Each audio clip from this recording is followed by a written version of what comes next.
And I'm here today to give you some great tips for under $100 for you to get your house sold quicker, for more money, and hopefully with less drama.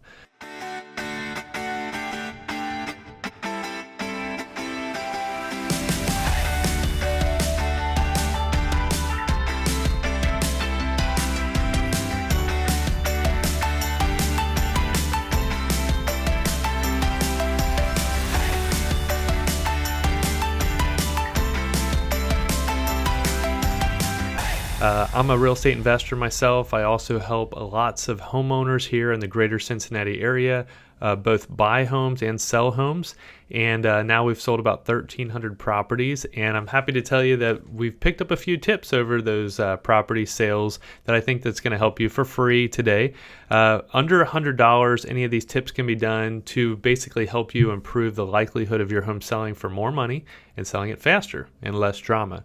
We're all about more joy and less drama here at the Ty Group. So let's start with number 10. Number 10 is to remove all your personal decorations. So if you've got, personal photos of your family. I can tell you when we bring buyers through properties, people stare at those photos all the time. They look at all the little trinkets. Just get rid of them, put them in a box, and save them for your next house. And I can just tell you from experience that people will be more focusing on the house than the decorations that way and the photos. Number 9 is to put away all your extra dishes. And I know this sounds crazy, but a lot of people accumulate a lot of dishes in their kitchen cabinets, on their countertops, in all the little, all the drawer spaces, all that kind of thing. Just go ahead and pack them away, because when people do look in your kitchen cabinets, which they will, they're going to see that they're absolutely full. And if you don't need all those dishes every single day, I would go ahead and pack them away. And that way, when people open their kitchen cupboards, yours, when they're looking at the house, they'll go, oh, there's plenty of room for my stuff. All right, that's an easy one. Doesn't cost you anything. Number 8. This one is one that you'll never hear from another agent, and that is to replace your light bulbs with the kind of the old school kind of, I hate to say it, bad for the environment type of bulbs, just to sell your home. And there's a rationale and reason behind this. If you use the the CFL bulbs, a lot of them have this blue light to them. When you walk in the home, you don't understand why, but your emotions are kind of affected by that lighting. Just think about, you go to a hospital cafeteria or even a school cafeteria, and they've got those blue white lights.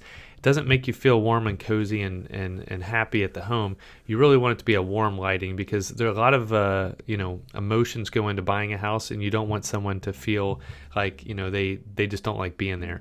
So that's an easy one. You can just replace all the bulbs in your house. It's relatively inexpensive. Number 7 is light fixtures. If you are like me and you lived in a home for several years, sometimes your light fixtures themselves get pretty outdated pretty quickly.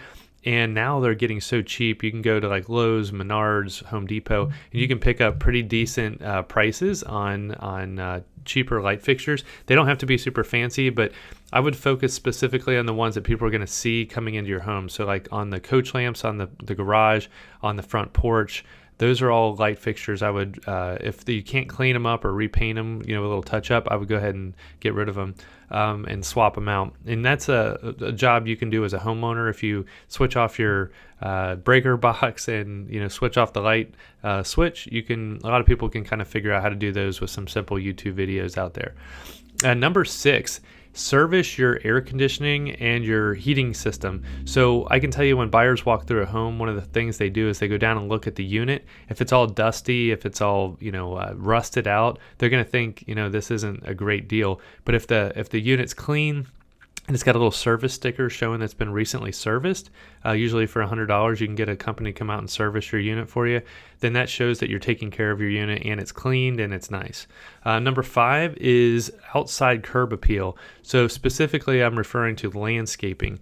I always tell people to do a nice spade edge line. They sell these shovels for like $15, and it's a flat shovel with flat end on it.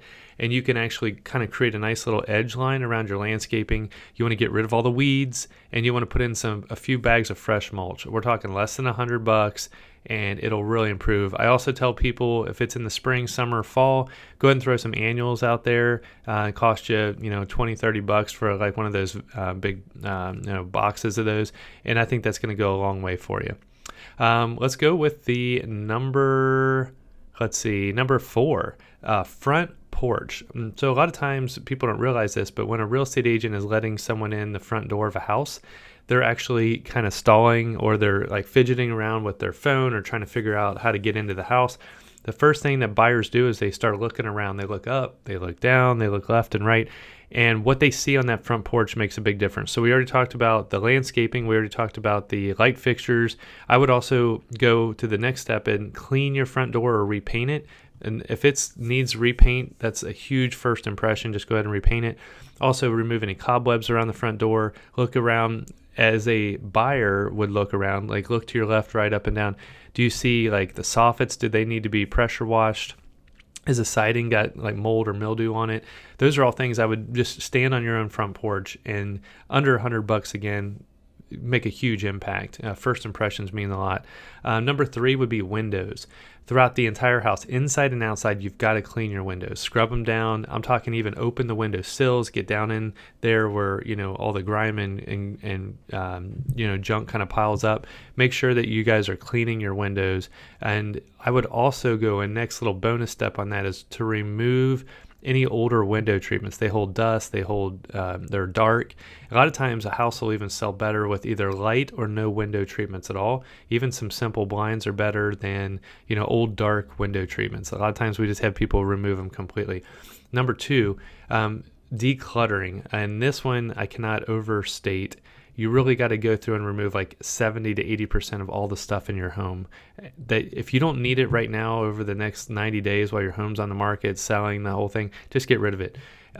Put it in boxes. People will forgive you if you've got some extra things in the garage or the basement, but they don't want to see it around the house because you're literally selling square footage. And the more boxes and clutter and stuff and extra furniture you have, people can't see your walls. They can't see the floors. That's it. The last tip of the day here, and this one's huge, is do a deep clean on the house. People love clean properties, and if they feel like the house is dirty, they won't want to buy it. And so I'm going to give you a few specific deep cleaning tips. So first of all, I like to use a magic eraser, which is a product that you can get. It's a Mr. Clean, and I wet it down. And then when, and I've bought and sold several of my own homes over the years. I try to do that before I repaint walls. Is I'll try to see if I can remove some of the smudges and the spots off the walls. The specific areas I like to look for would be baseboards. I want to make sure all my baseboards are clean. You don't want a layer of hair and dust on your baseboards, which is really gross. You also want to look around your doors. So like the front door, side doors, entry doors, doors in and out of bedrooms, especially where kids have been because they have those little grimy fingers. I would also clean up around the frames of the doors. And then I would also look at like the bottoms of the kitchen cabinets and things like that. So you may want to double check the product and make sure it's not going to scratch your cabinets, but you could also use a microfiber towel and clean that up. But you've got to do a deep clean on the house. Rugs, floors, bathrooms especially. If anything is an ick factor for a buyer, they're a lot less likely to buy it. So that means the bathrooms have to be, super scrubbed down and clean. Now, these are just 10 things that you can do yourself without any help. But if you're going to go to the next level, like replacing kitchen counters, cabinets, do I update my bathroom? Do I replace rugs? Do I move furniture in and out? If you want to get to a deeper level of understanding on return on investment for that, I would highly recommend hiring a great real estate agent who also has a great home stager with them. And then that would be the next level. If you want someone like that to come out and take care of kind of giving you the next level of advice, just give me a call here at our office, 513-549-7469, and we'll be happy to come out and take a look at your property in person, or one of our partners will do that for you. So there's your top 10 tips for under $100 of things you can do to get your home ready for sale, and I hope that you're having a great day. Talk to you soon. Bye-bye.